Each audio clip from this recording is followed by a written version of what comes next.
before living in the United States, I came from Germany. I grew up there. I'm a citizen of Germany, and I'm a resident alien in the United States. My students always think that's hilarious, which I think it's hilarious too. It's not like I'm from outer space. I'm from a different continent. Yeah.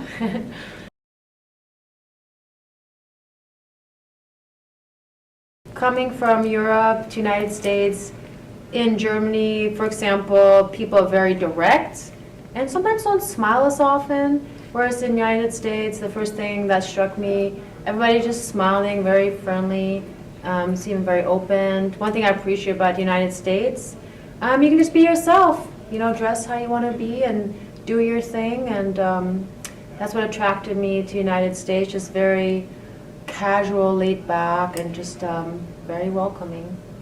How was The question was, you seem nice and kind. It's just an act.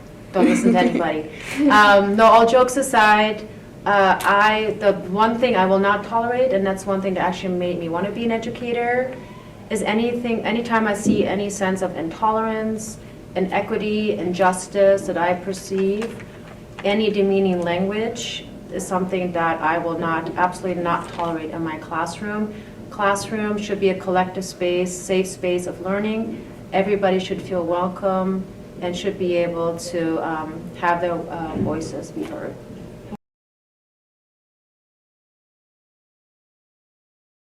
My teaching style is one that basically is one of facilitator.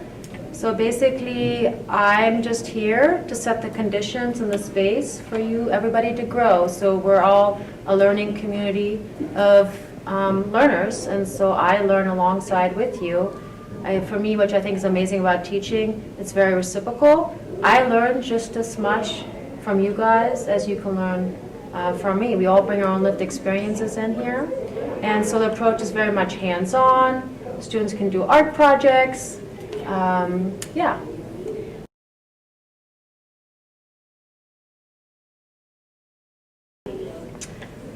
Well, more so now as I'm older, the biggest challenge is that basically my whole family is across the Atlantic Ocean.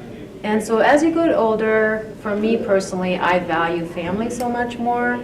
And so that's kind of a challenge right now for me, is just being so far away from my family. And the fact that I don't like to fly, so that adds on to it even more.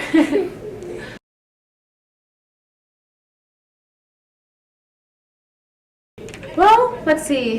What would they be surprised? Well, I used to live in a VW van, and I was going to become a professional rock climber, and I lived in a very rustic cabin. There was no lights, so I had like an oil lantern, and I lived in a VW van for about a year. Didn't really get discovered on the rock, was on a magazine, but I enjoyed it nevertheless. And also, I'm back into climbing now, which is awesome.